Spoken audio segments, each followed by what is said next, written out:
एक दिन तो धर्मराज को पड़ेगा मुख दिखलाना, पड़ेगा मुख दिखलाना। एक दिन तो धर्मराज को पड़ेगा मुख दिखलाना, पड़ेगा मुख दिखलाना। कर्म करो ऐसे भाई तुम पड़े न फिर पछताना, पड़े न फिर पछताना। कर्म करो ऐसे कर्म करो, कर्म करो ऐसे कर्म करो।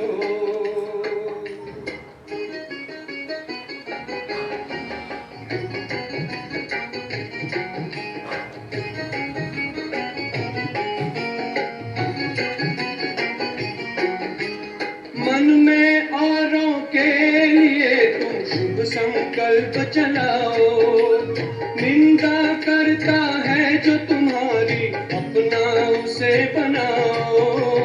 आंखों से कभी बुरा न देखो, पड़े जो आंख झुकाना, पड़े जो आंख झुकाना। आंखों से कभी बुरा न देखो, पड़े जो आंख झुकाना, पड़े जो आंख झुकाना।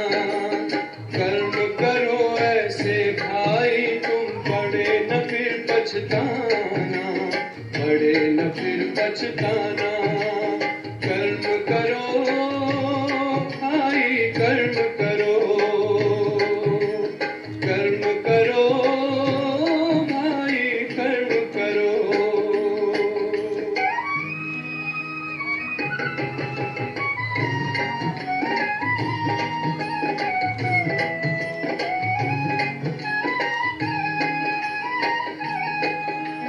मुख से औरों को दुख देने वाले बोल न बोलो, अपने मुख से ज्ञान रतन भंडारे अब तुम खोलो। कानों से कभी सुनो न ऐसा, पड़े जो कान कटाना, पड़े जो कान कटाना।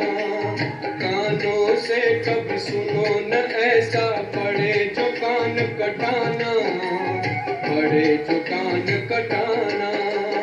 कर्म करो ऐसे भाई तुम पड़े न फिर पछताना, पड़े न फिर पछताना। कर्म करो ऐसे कर्म करो, कर्म करो ऐसे कर्म करो।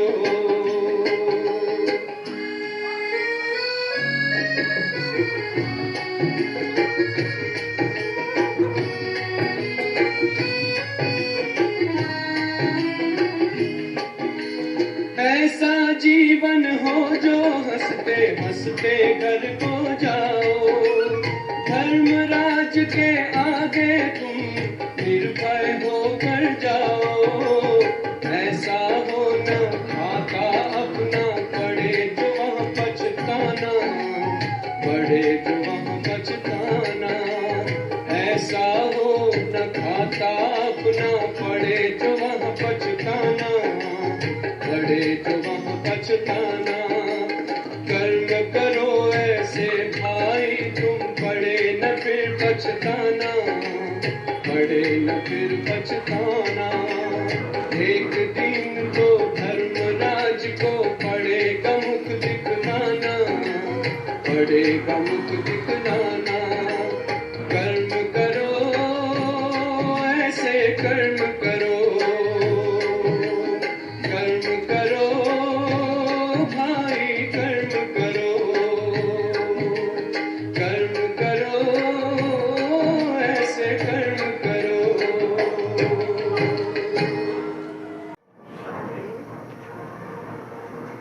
अभी अभी आप सभी ने गीत सुने।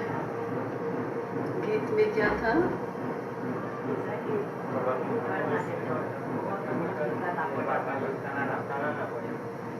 उसके लिए क्या करना पड़ेगा? ऐसा कर्म करो पीछे पछताना ना पड़े, इसके लिए कर्म भी श्रेष्ठ। अभी जो भी क्लास करूंगी ये क्लास कोई क्लास के जैसा नहीं, बाबा मुरली में जो बातें बोलते हैं वही सुनाऊंगी। मुरली की ही बातें हैं। बाबा कुछ बात, एक ही बात को कुछ एक मुरली में, कुछ दूसरी मुरली में, हर मुरली में एक शब्दों को लेकर बताते हैं। तो वो कलेक्शन किया हुआ जो बातें हैं वो आप सभी के सामने रखेंगे। हम सभी रोजाना मुरली सुनते हैं ना? हाँ ना बोलेंगे तब मेरे को क्लास कुछ सुनाने में अच्छा लगेगा। हम सभी रोज मुरली सुनते हैं, रोज बाबा की योग करते हैं और सेवा भी हो तो सेवा भी करते हैं, बाहर सेवा करते हैं, सेंटर पे सेवा करते हैं। ये सब हम सभी करते हैं, जो बाबा ने बताया उस हिसाब से करते हैं। लेकिन ये सब करते हुए भी देखा गया कि बच्चों के अंदर में नंबरवार है। आज सुबह भी मुरली में था नंबरवार। इसलिए हमेशा बाबा 3 बातें कहते हैं कि बच्चे शरीर में रहते हुए विदेही बनो। नंबर 1, शरीर में रहते हुए विदेही बनो। दूसरा, घर गृहस्थी में रहते हुए जीवन मुक्त अवस्था बनाओ। जीवन मुक्त अवस्था बनाओ। सभी तो सेंटर पे आ जाएंगे ऐसी तो बात नहीं है। हमें घर गृहस्थी में रहना है तो घर गृहस्थी में रहकर जीवन मुक्त बनाओ। और तीसरी जो बातें हैं वो सभी से दुआ जमा करना पड़ेगा। आज का टॉपिक है जिसमें मैं बताना चाहती हूँ भविष्य देव पद प्राप्त करना। हमारा लक्ष्य क्या है? देवी देवता बनना। तो हम भविष्य में बनेंगे ना, अभी तो नहीं बनेंगे। वो देवी देवता कैसे बनना है तो वो बाबा सिखा रहे हैं। तो देवी देवता बनने के लिए क्या क्या करना पड़ेगा, तो कुछ बातें आप सभी से शेयर करूंगी। कोई देवी देवताओं की पूजा मंदिरों में विधि पूर्वक होते हैं, नियमित रूप से होते हैं। और कोई देवी देवता का पूजा विधि पूर्वक नहीं होता है, नियमित रूप से भी नहीं होता है। दूसरी, कोई की देवी देवताओं की पूजा बहुत श्रृंगार करते हैं और किसी देवी देवताओं की कोई श्रृंगार ही नहीं है। तीसरी, कोई देवी देवताओं की हर कर्म का पूजा होता है और फिर कोई देवी देवताओं का हर कर्म का पूजा नहीं होता है। और कोई मंदिर में आप देखेंगे सारा दिन कीर्तन चलता रहता है और कोई मंदिर में देखेंगे भी कुछ भी नहीं है मंदिर कुछ भी नहीं है। ऐसा क्यों? क्या कारण है ऐसा होने में? हम ब्राह्मण तो सभी हैं, लेकिन ब्राह्मण होते हुए भी ये नंबरवार क्यों है? क्या कारण होता है? आप सभी ने सुना कि हर कर्म का पूजा होता है। सुने कभी? हर कर्म का पूजा होता है। अब साउथ में जाएंगे, मीनाक्षी देवी का मंदिर है, नाम सुने सभी? मीनाक्षी देवी का। मैंने भी जब गई थी उस समय, आज से 20 साल पहले, तो मैं बहुत छोटी थी, वो भी सुनाती हूँ कि हर कर्म का पूजा कैसे होते हैं। बाबा तो कहते हैं हर कर्म का पूजा होते हैं। तो वहाँ से मुझे एक शिक्षा मिला, अच्छा नहाने की भी पूजा होता है, दातुन करने का भी पूजा होता है, सुलाने का भी पूजा होता है, जगाने का भी पूजा होते हैं। तो नहाने की पूजा में मैंने देखा, जब मीनाक्षी देवी के मंदिर में गई तो ढाक ढोल आरती बजाकर धूमधाम करके शनाई बजा करके आ रहे हैं और पलकी में इतना छोटा जो मूर्ति है मीनाक्षी देवी का सोने का, वो मूर्ति को बिठाया और आ रहे हैं। और मैंने क्या सोचा, जनरली मंदिर में शादी तो होता ही है, तो मैंने वहाँ के एक व्यक्ति से पूछा किसका शादी है, तो मेरे को बोला बहन जी ये शादी नहीं है, मीनाक्षी देवी का स्नान करने का पूजा हो रहा है। तो मंदिर से लेके आए और बीच में रखे और कपड़ा से ऐसे कपड़ा से ऐसे घेराव कर दिया और ढाक ढोल बज रहा है, आरती कर रहा है, मीनाक्षी देवी का स्नान का पूजा हो रहा है। तब जाके मेरे को स्ट्राइक हुआ, बाबा ने जो कहा हर कर्म का पूजा होते हैं, यही हर कर्म का पूजा होते हैं। तो आप सोचिए हमारी कर्म वर्तमान समय कैसा होना चाहिए। तो कोई कोई देवी देवता का हर कर्म का पूजा होता है, तो याद रहेगा विधि पूर्वक पूजा होता है, रोजाना सजाते हैं, अलंकार जो है ना श्रृंगार करते हैं रोजाना, और हर कर्म का पूजा होता है और सारा दिन कीर्तन होता रहता है कोई कोई का, और कोई कोई का कुछ भी नहीं होता है। तो कहा गया ऐसा क्यों ये नंबरवार होता है, क्या कारण है कि नंबरवार हो गया। हम सभी ब्राह्मण हैं, चाहते हैं एक जैसा बने लेकिन नंबरवार बन जाते हैं। तो कारण यही है, नंबरवार होने का मेन कारण है पवित्रता। मेन कारण क्या है? पवित्रता। लेकिन बाबा ने मुरली में कहा सब प्रकार की पवित्रता चाहिए। अब सब प्रकार की पवित्रता क्या है? हम मोटे रूप में जानते हैं पवित्रता ये है, लेकिन एक साइड का पवित्रता नहीं है, हर एक साइड का पवित्रता है। जैसे हमारे हर संकल्प पवित्र हो, हर बोल पवित्र हो, हर कर्म पवित्र हो, और जो हम कर्म करते हैं उस कर्म में हमारी दृष्टि है ना, हमारी वृत्ति, हमारी वाइब्रेशन वो भी पवित्र हो। चाहे हमारे मित्र संबंधियों के ऊपर भी हमारी अगर दृष्टि अपवित्र होंगे या क्रोधवश कुछ काम होंगे या ईर्ष्या या आवेश बस कुछ होंगे, तो इसको भी अपवित्रता में गिना जाएगा। समझ में आ गया कितनी गहरी बात है? ये भी किस में आ जाएगा?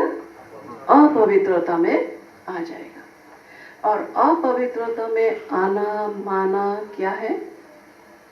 खंडित हो गया। और खंडित मूर्ति का पूजा होता है? खंडित मूर्ति का पूजा नहीं होता है। और खंडित मूर्ति कहाँ रखते हैं? कहाँ रखते हैं? म्यूजियम में, राइट? मंदिर में नहीं रखते हैं। और म्यूजियम में भक्त तो नहीं जाते हैं, कौन जाते हैं? टूरिस्ट। और क्या बोलते हैं? अरे ये बहुत पुराना मूर्ति है, बस। ठीक ना? अब आइए, वो भी बच्चा कौन सा बच्चा है? खंडित मूर्ति का। पहले जो बताया कि किन किन देवी देवताओं की पूजा विधि पूर्वक सजी सजाए रहते हैं, कर्म का भी पूजा, नाम कीर्तन होता रहता है, वो भी बाबा का ही बच्चा है। तो वो बच्चा कौन सा बच्चा है? हमारे में भी तो कोई हो सकता है। तो वो बच्चा कौन सा बच्चा? एक बार आप सभी अपने अंदर में झांक कर देखिए कि मेरा हर चीज, हर कर्म विधि पूर्वक हो रहा है।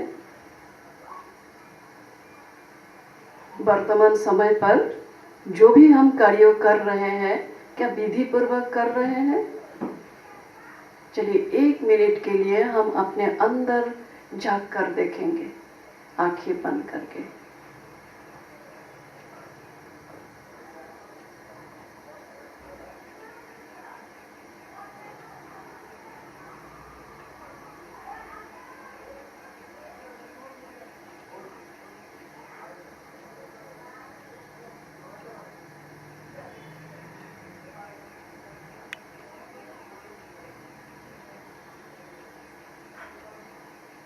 ओम शांति। तो जो विधि पूर्वक, जिन देवी देवताओं की पूजा विधि पूर्वक होते हैं, नियमित रूप से होते हैं, सिंगारा जाता है, हर कर्म का पूजा होता है, सारा दिन नाम कीर्तन होते हैं, उनको कहते हैं संपूर्ण पवित्रता। क्या मैं ऐसा संपूर्ण पवित्रता हूँ? मेरी कर्म, मेरी वाणी, मेरी संकल्प, मेरी दृष्टि, मेरी वृत्ति, मेरी वाइब्रेशन क्या पवित्रता है? चेक करेंगे। अगर है तो आप संपूर्ण पवित्रता है। तो आपका द्वापर युग में पूजा इस विधि से ही होंगे। कल बाबा ने बताया था ना, विधि पूर्वक पूजा किन की होती है और किन की नहीं होती है। कल बाबा आए थे, उस बाबा ने जो मुरली चलाई उसमें ये बात बोला था। नेक्स्ट, किसी किसी का पूजा, यानी कि किन्हीं देवी देवताओं का पूजा सिर्फ सुबह और शाम को होते हैं, सारा दिन नहीं होता है, सुबह और शाम को। अभी आप बताइए, किन देवी देवताओं की पूजा सिर्फ सुबह होते हैं और शाम को होते हैं? वो बच्चा भी बाबा का बच्चा ही है, क्योंकि हमारा एम है देवी देवता बनेंगे और हमारा यादगार द्वापर युग में बनेगा, राइट ना? हमारा यादगार द्वापर युग में बनेगा। तो यहाँ से ही तो भर के हम लेके जाएंगे।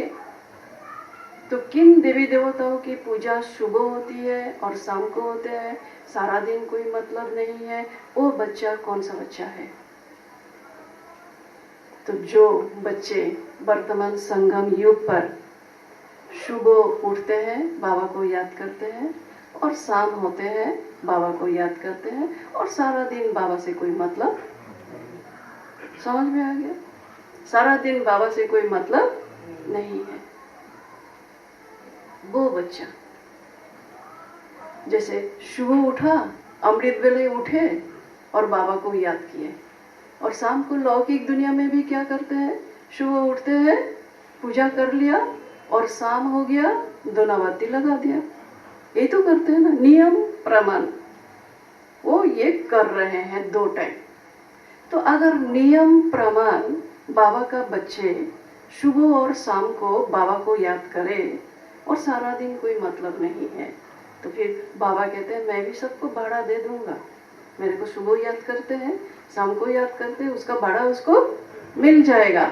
तो वो बच्चा कौन सा बच्चा है जो द्वापर युग में उनका यादगार बनेगा?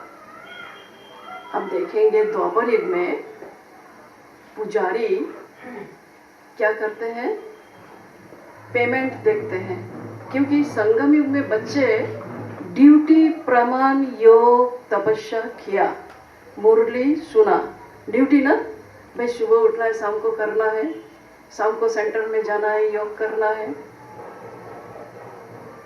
और बाबा क्या कहते हैं? चलते फिरते, खाते, सोते, उठते, बैठते तुम मुझे याद करो। हाँ, सुबह और शाम को सेंटर पे आते हैं, ठीक है, लेकिन सारा दिन बाबा को भी याद करते रहो। लेकिन सारा दिन कोई मतलब ही नहीं है, सिर्फ सुबह या शाम। तो द्वापर युग में पुजारी आपका पूजा कैसे करेंगे पता है? मालूम? आपका पूजा भी पेमेंट पे करेंगे।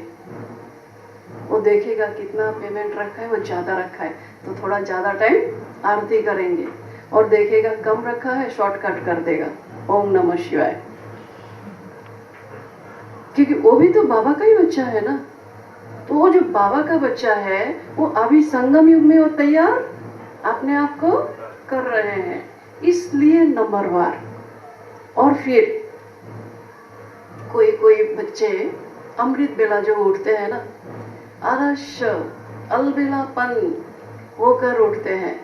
ठंडी के मौसम तो गई, लेकिन ठंडी में रजाई छोड़ने का मन नहीं होता है, तो अभी उठूंगा अभी उठूंगा अभी उठूंगा करते करते सुबह ही हो जाता है, 5 बज जाता है। लेकिन फिर भी आलस्य से वो आए और बैठे और फिर छुटका खा रहे हैं। तो द्वापर युग में पुजारी आपका पूजा कैसे करेगा? बोलिए, आप सभी अनुभवी है। द्वापर युग में पुजारी या पंडित आपका पूजा कैसे करेंगे? मैं आप सभी को नहीं बोल रही हूँ, वो बाबा ने बोला बोल के ये सुना रही हूँ। तो द्वापर युग में पंडित जी भी हमारी पूजा ऐसे ही करेंगे, है ना। आलस्य माने इच्छा नहीं है, अनिच्छा से वो पूजा नमो नमो करके चला जाएगा। लेकिन वो भी तो बाबा का ही बच्चा है। तीसरी, हफ्ता में एक दिन जिन मूर्ति का पूजा होता है मंदिर में, वो बच्चा कौन सा बच्चा है? आज ये जो सुन रहे हैं, इसको सुनकर आप अपने अंदर चेक करेंगे कि मैं किस में खड़ा हूँ। क्या विधि पूर्वक वाला, या शुभ शाम वाला, या हफ्ता में एक बार जिनका पूजा होता है ना ऐसा, हफ्ता में एक बार। अच्छा, वो हफ्ता में एक बार जिनका पूजा होता है, वो बच्चा कौन सा बच्चा? वो बाबा के घर में ना कभी आएंगे, आके पूरा योग, जब भी सेंटर में भट्टी रखेंगे या कोई प्रोग्राम रखेंगे तब वो आएंगे। हाँ, तब वो आएंगे, आके पूरा भट्टी करेगा, पूरा सेंटर में सेवा करेंगे। और बहन जी को बोलेंगे, बहन जी आज बहुत अच्छा लगा, मेरा इतना दिन ऐसे ही चला गया, कल से मैं रेगुलर क्लास करेंगे। ठीक है। तो वो जो भट्टी में आया ना, पूरा भट्टी भी किए है और सेवा भी पूरा किया है, और बाबा से सचमुच उसका दिल भी, योग भी लगा है, उसका कल्याण भी हो गया है, उसका टाइम भी सफल हो गया है, कुछ मिला भी है, उनकी मनोकामना पूरी भी हुई है, मिल भी गया, और फिर बोल के भी गया कि कल से मैं रेगुलर हो जाऊंगा। लेकिन जब कल आया, फिर वही भट्टी रखेंगे, फिर वो आएंगे। तो उनका पूजा द्वापर युग में कैसे होते हैं? कोई पूजा पाठ जैसे होते हैं ना कभी कभी, तो उनका पूजा भी उस रीति से द्वापर युग में होता है। सबका पूजा होगा, जो भी बाबा के बच्चे हैं ना, सबका पूजा होगा। कोई ऐसे ही बेकार नहीं जाएगा। बाबा कहते हैं ज्ञान ऐसे नहीं जाएगा, थोड़ा सा भी ज्ञान सुनेंगे उसका बड़ा बाबा जरूर देंगे। और नेक्स्ट है साल में एक बार पूजा। साल में भी एक बार पूजा होता है। वो बच्चा कौन सा बच्चा है? जिनका साल में एक बार पूजा होता है, वो बच्चा कौन सा बच्चा है? तो माना कभी सेंटर में आए तो आए और नहीं आए तो नहीं आए। ठीक है। वो बच्चा कभी आए तो आके बोलते हैं बहन जी ओम शांति, अरे बहन जी तो भूल ही गई। मतलब बहन जी आपने ही कोर्स कराया था ना, अब बहन जी याद करके बैठी है क्या इनको मैंने कोर्स कराया था, कितने आते हैं कितने जाते हैं। लेकिन वो साल में किस हिसाब से आते हैं, उसका मैरिज डे गिरा होगा, उनके घर में कोई ने शरीर छोड़ दिया होगा तो आए हैं भोग लगाने के लिए। मैरिज डे का भोग लगा दीजिए बहन जी, साल गिरा है। और किसी ने शरीर छोड़ दिया, उसका तिथि है, भोग लगा दीजिए। फलाना का बर्थडे है, भोग लगा दीजिए। वो देंगे भी, ब्रह्मा भोजन सबको खिलाएंगे और उसी दिन आएंगे। तो उनका भी द्वापर युग में पूजा हो जाएंगे। कोई मंदिर में खिचड़ी खिलाते हैं ना, लाइन पकड़ते हैं। कौन? वो भक्तों जो ब्राह्मण परिवार खाए हैं। तो भक्तों का भी लाइन, ब्राह्मण परिवार को इतने को खिलाया ना, तो द्वापर युग में जब उनका पूजा होता है तो भक्तों का भी लाइन लगता है खिचड़ी खाने के लिए। उसका भी भाड़ा बाबा दे देते हैं, तो उनका भी पूजा हो जाते हैं। तो आप समझ में आए आप किस में है? विधि पूर्वक वाले में है, या सुबह और शाम जो पूजा होती है उसमें है, या हफ्ता में एक बार पूजा होते हैं उसमें है, या साल में एक बार होते हैं उसमें है। अब इंटरेस्टिंग बात ये है, तीनाली में भी पूजा होता है, चाराली में भी पूजा होता है, लेकिन वो भी तो बाबा का ही बच्चा है या नहीं है? जिनका भी पूजा हो रहा है सब बाबा का बच्चे हैं। तो तीनाली में चाराली में जिनका पूजा हो रहा है वो भी बाबा का ही बच्चा है। अब वो बच्चा कौन सा बच्चा है, ये समझने की बात है। और तीनाली में चाराली में जिनका पूजा होता है ना, उनको मिलता क्या है? उनको क्या मिलता है? धूप, है ना? धूल, धूप, धूल, बरसात, पानी, ये सब मिलता है। और पूजा भी हो रहा है, समझ में आ गया? पूजा भी हो रहा है और ये सब भी मिल रहा है। और लोग जो पैसा देते हैं ना, कैसे देते हैं? फेंक के। और जब तीनाली में पूजा उसका है, और जब तीनाली में ट्रैफिक जाम हो जाते हैं ना, तो लोग जब जाते हैं ना पैदल, कुछ लोग तो पैदल भी जाते हैं ना, गलती से थोड़ा पाँव उधर लग गया तो प्रणाम भी करते हैं और गाली भी, लेकिन वो भी बाबा का बच्चा है। हाँ, लेकिन वो भी बाबा का बच्चा है। पूजा हो रहा है ना, वो भी बाबा का बच्चा है। अभी वो बच्चा कौन सा बच्चा है, ये बड़ी समझने की बात है। वो बच्चा ऐसा है, देखिए मैं आप लोगों को नहीं बता रही हूँ, मैं पहले ही बता दिया। जो सेंटर पे आके दंगा फसाद, पार्टीबाजी नंबर 1 करते हैं, ये भी यज्ञ के लिए विघ्न है। नहीं, दूसरी बात, ये ब्राह्मणी अच्छी है, वो ब्राह्मणी अच्छी नहीं है। मैं पहले बता दिया, आप लोगों को नहीं बोल रही हूँ। हमने ऐसे किया भी नहीं, राइट, किया भी नहीं। कोई अगर पकड़ ले, ये तो वो क्लास में सुना था इसलिए बताया मैंने। और तीसरी बात है, एक दूसरे का कमजोरी, एक दूसरे का अवगुण को देखकर एक दूसरे के आगे वर्णन करना। बाबा कहते हैं संभालो। बाबा क्या कहते हैं? संभालो, भूल जाओ, मिटा दो। एक कान से सुनो, जिस कान से सुना उसी कान से निकाल दो। लेकिन उसका विपरीत बाबा ने कहा और उन्होंने क्या किया पता है?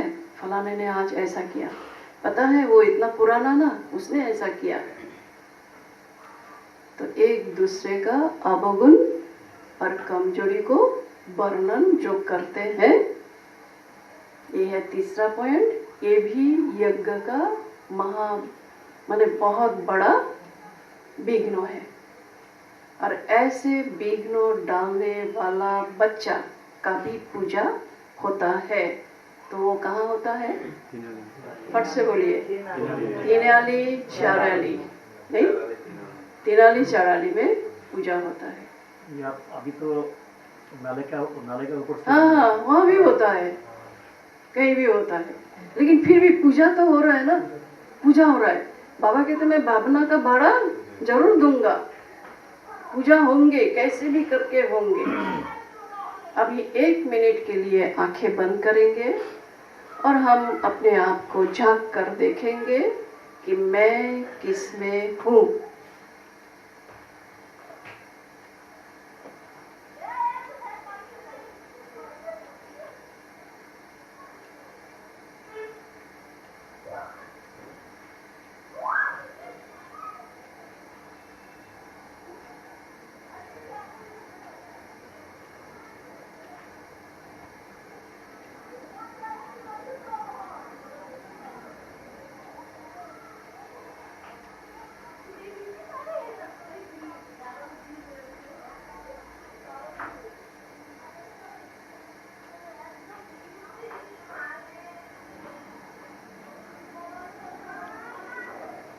शांति।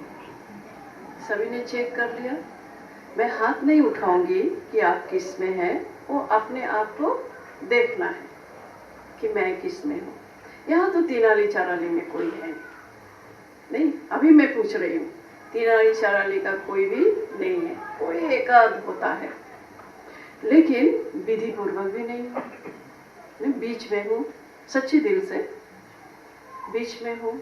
अभी कौन से में किस में हूँ वो आप जाने। तो बाबा कहते हैं कि बच्चे ऐसा कर्म करो कि सबको सुख मिले, क्योंकि ये जो पूजा हो रहा है द्वापर युग में सबका, अभी अभी जो बताया ना, ये कर्म और संकल्प, ये दोनों के ऊपर जैसे संकल्प करेंगे वैसा आपका कर्म होगा, और उस कर्म के आधार से हमारा भविष्य बनेगा। इसलिए कर्म का ये गणित है, वो गणित में सुनाती हूँ। बाबा कहते हैं सबके प्रति कल्याण की भावना रखो। हम सबके प्रति कल्याण की भावना रखते हैं, लेकिन बीच बीच में कभी स्लिप हो जाता है, कभी किसी के प्रति अकल्याण होते हैं। लेकिन इसका गणित बहुत बड़ा है, जो हमारे भविष्य के लिए जमा भी हो रहा है, हमें पता नहीं चल रहा है। इसलिए गणित जानेंगे तो आपको पता चलेगा। अगर हम सभी के प्रति, विश्व में जितना भी है, बीकेस है, नॉन बीकेस है, सबके प्रति अगर कल्याण की भावना रखते हैं, संकल्प के द्वारा कल्याण की भावना रखते हैं, तो वो हमारा प्लस होता है। मान लीजिए गणित का 100 मार्क्स लिए हैं, उसमें +5 कीजिए तो इक्वल टू क्या होगा? 105। अगर कल्याण की भावना सबके प्रति रखते हैं तो 100 + 5 इक्वल टू 105। और अगर सिर्फ अकल्याण की भावना रखते हैं तो क्या होगा? 100 - 5 इक्वल टू 95। एक गणित है।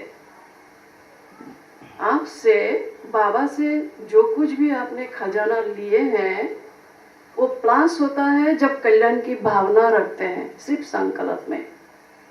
और बाबा से जितना खजाना जमा किए हैं, अगर अकल्याण की भावना मेरे मन में होता है तो -5 हो जाएगा। और अगर उसी संकल्प को कर्म में लाते हैं, जो कल्याण की भावना की है ना, उस भावना को अगर कर्म में लाते हैं तो 100 × 5 इक्वल टू 500। अच्छी बात है। बाबा कहते हैं अच्छे विचार करो, अच्छे कर्म करो, अच्छे अच्छे सोचो, अच्छे अच्छे काम करो, सबको सुख दो, सुख लो। ये तो अच्छी बात है। तो जमा कितना होता है? इस तरफ बाबा ने कहा दुआओं की खाता जमा करो। दुआ की खाता कैसे जमा करेंगे? इस रीति से ही तो करेंगे, हमारे संकल्प के द्वारा ही तो करेंगे, मन वाणी कर्म के द्वारा ही तो करेंगे जमा। तो कल्याण भाव जो है, भावना जो है, वो मन में रखेंगे भी, संकल्प करेंगे भी, और उसको प्रैक्टिकली कर्म में अगर लाते हैं तो 5 × हो जाता है, इक्वल टू 500 हो जाता है। आपका बहुत जमा हो जाता है। और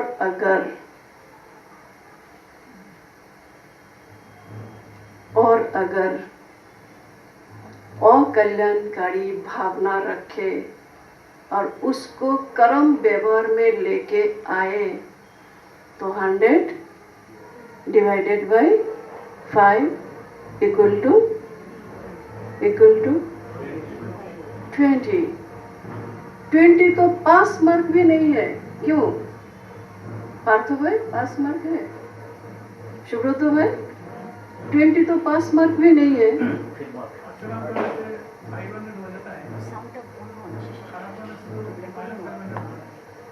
तो अगर बुरा कर्म अगर किसी ने मन में अकल्याण की भावना भी रखा और उसे प्रैक्टिकली कर्म में लेके आया तो divided by 5 equal to 20। 20 pass mark नहीं है, 20 मीन्स फेल। सुनाई दे रहा है पीछे? 20 मीन्स फेल। और इसीलिए बाबा कहते हैं वो जो खंडित मूर्ति मंदिर में नहीं रखते हैं, एक्चुअली अंग का खंडित नहीं, क्योंकि हमारे यहाँ तो अंग का खंडित होते नहीं है। ये कौन सी खंडित है?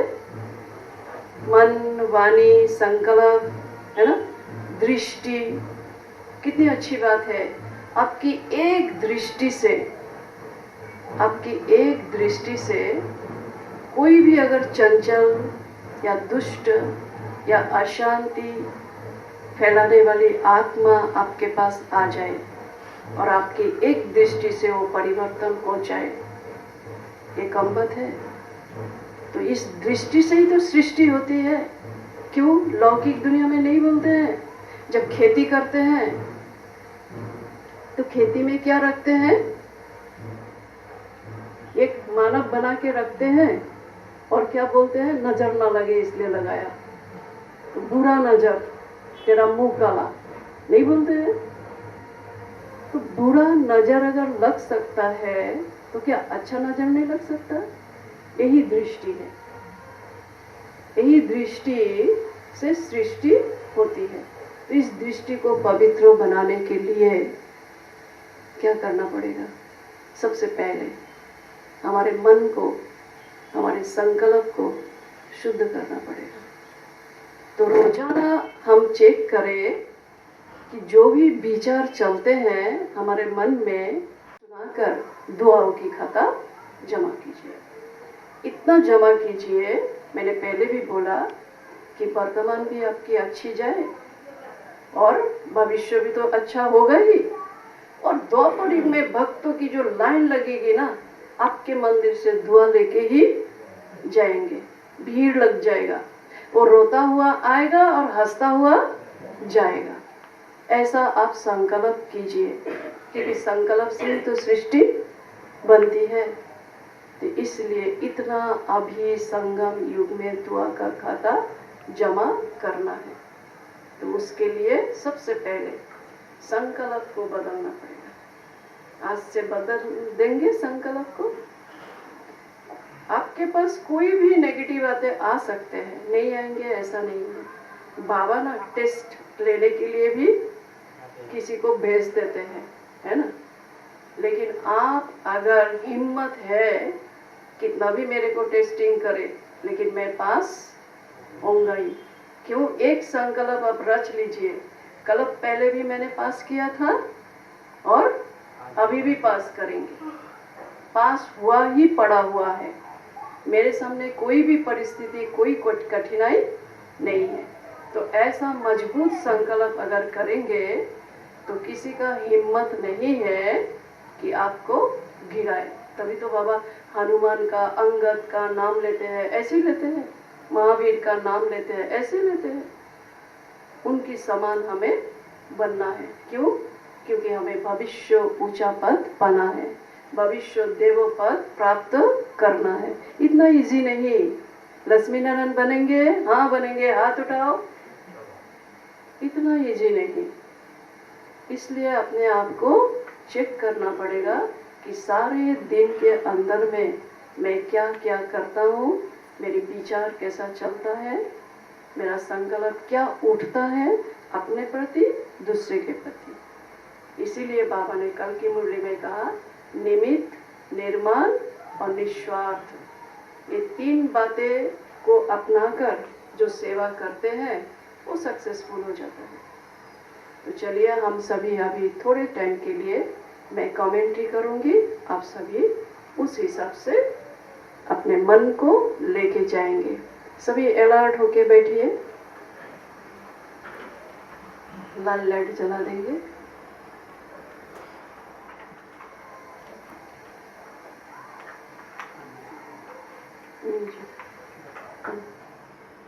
श्लो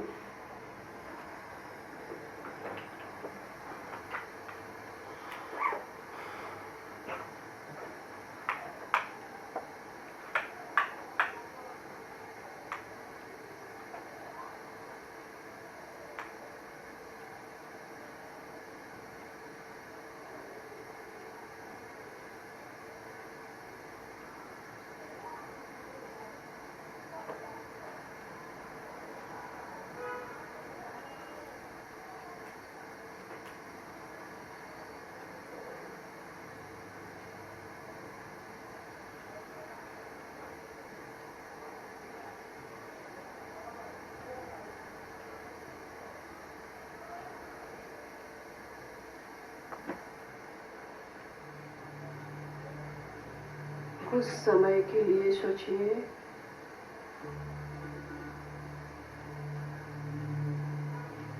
मैं आत्मा एक पवित्र आत्मा हूँ।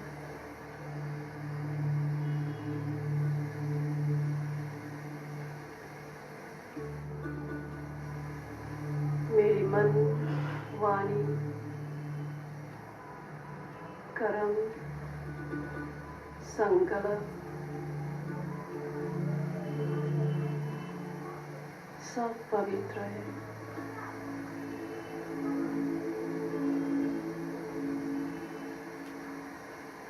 मैं पवित्रता की मूर्त हूँ।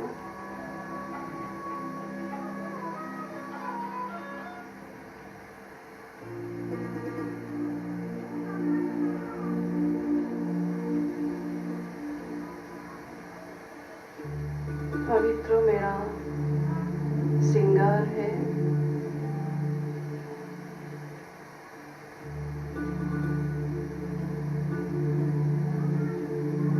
पवित्र मेरा धर्म है।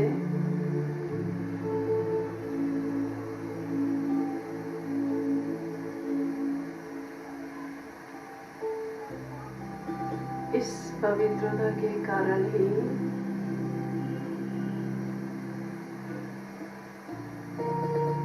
मैं सतयुग में देवी या देवता बनूंगी।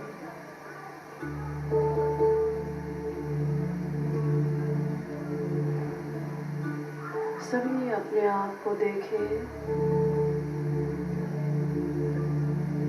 मैं एक चैतन्य देवी या देवता हूँ।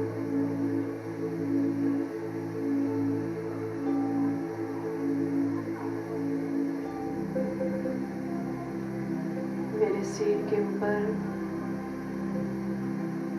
रतन जड़ित ताज है।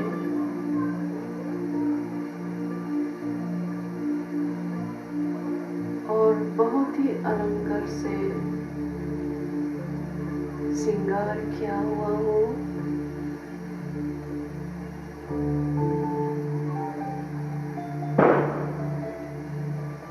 और पीछे की तरफ एक पवित्रता की लाइट है।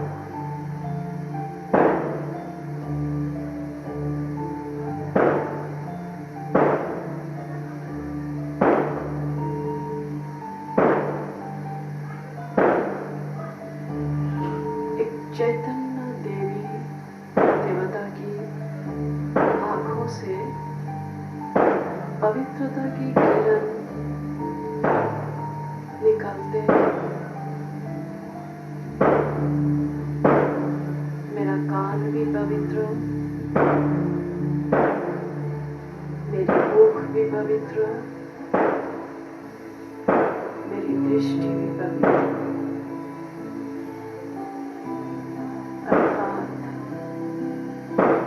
संकल्प भी पवित्र।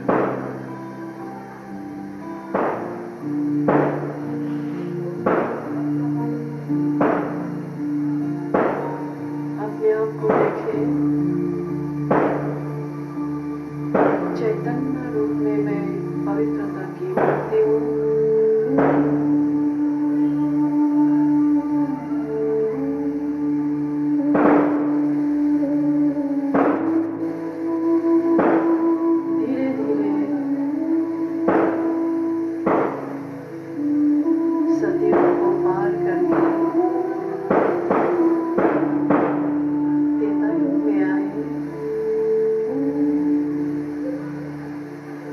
वहाँ भी मैं ऐसा ही पवित्र मूर्त एक देवी या देवता हूँ। फील कीजिए, अपने आप को महसूस कीजिए। मैं कौन हूँ? मैं साधारण नहीं हूँ। मैं देवी हूँ या देवता हूँ।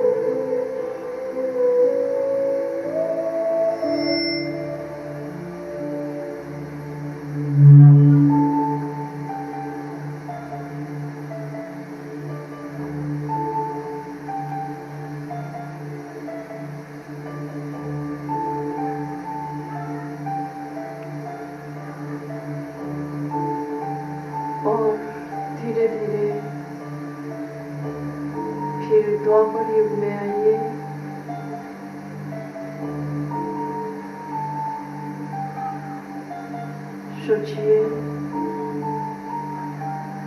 मैं चैतन्य में सतयुग त्रेतायुग में थे और आप द्वापर युग में एक मंदिर में एक जल मूर्ति के हिसाब से बैठी हूँ आसन पर।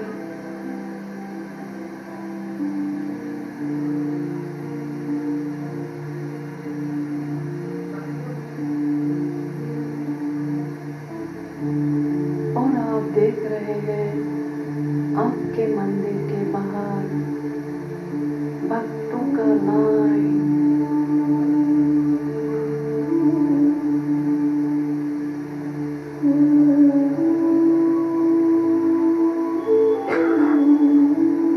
देखने की कोशिश कीजिए, महसूस कीजिए,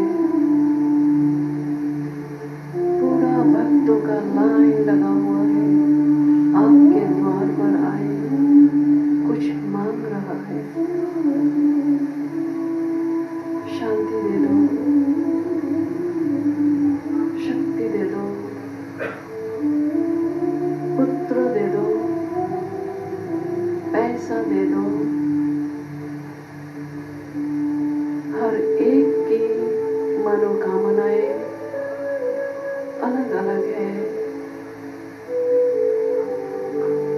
और आप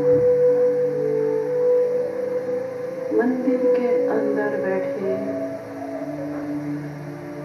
उन भक्तों को सबकी मनोकामनाएं पूरी करते जा रहे हैं।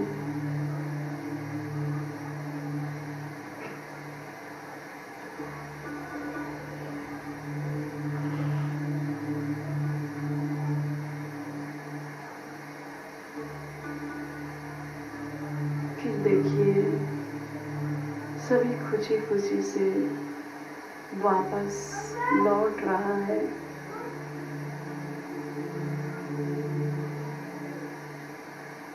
ऐसा भक्तों का भीड़ रोजाना आपके मंदिर के द्वार में लगते हैं। जरा सोचिए, कौन है आप? किसने आपको बनाया ऐसा? उनको तो शुक्रिया अदा कीजिए।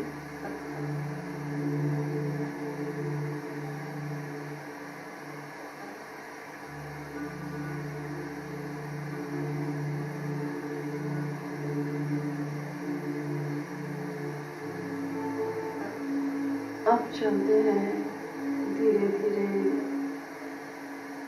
कलियुग में।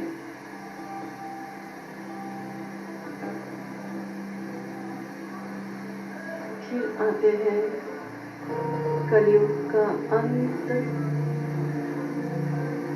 और सतयुग की आदि, जिसको कहते हैं संगम युग।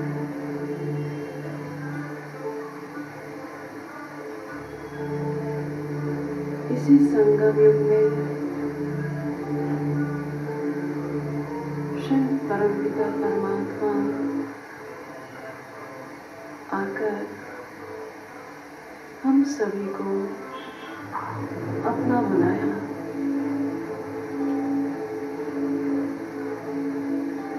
ब्राह्मण बनाया।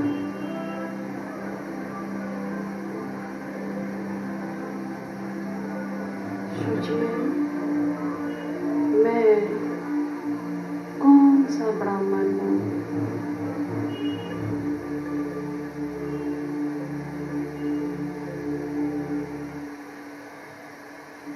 मैं शुद्ध चित्त सच्चा ब्राह्मण हूँ।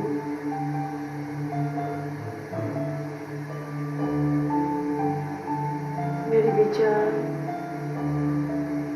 या मेरा संकल्प एकदम शुद्ध पवित्र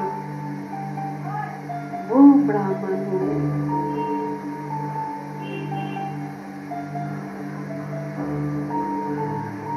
मेरी कर्म में सुख समाया हुआ है, वो ब्राह्मण हूँ मैं।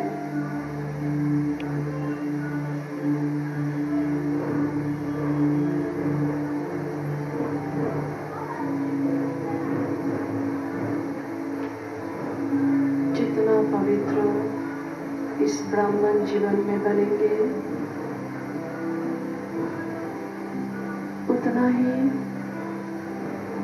फिर सतयुग में जाकर हम देवी या देवता बनेंगे।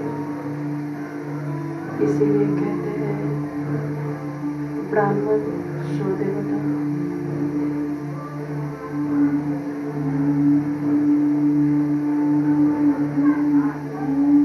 आज के बाद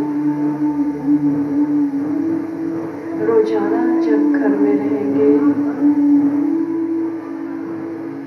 बाबा को याद करते हुए और अपने आप को देखने की कोशिश करेंगे कि मैं भी बाबा का लाडला या लाडली संतान हूँ। मैं भविष्य में देव पद प्राप्त करने वाली हूँ। तो मेरी चलन, मेरी बोल, मेरी दृष्टि, वृत्ति कैसे होनी चाहिए? देवी देवता जैसा होना चाहिए। वही मैं वास्तव हूँ। बार बार अपने को चेक कीजिए, वही मैं हूँ।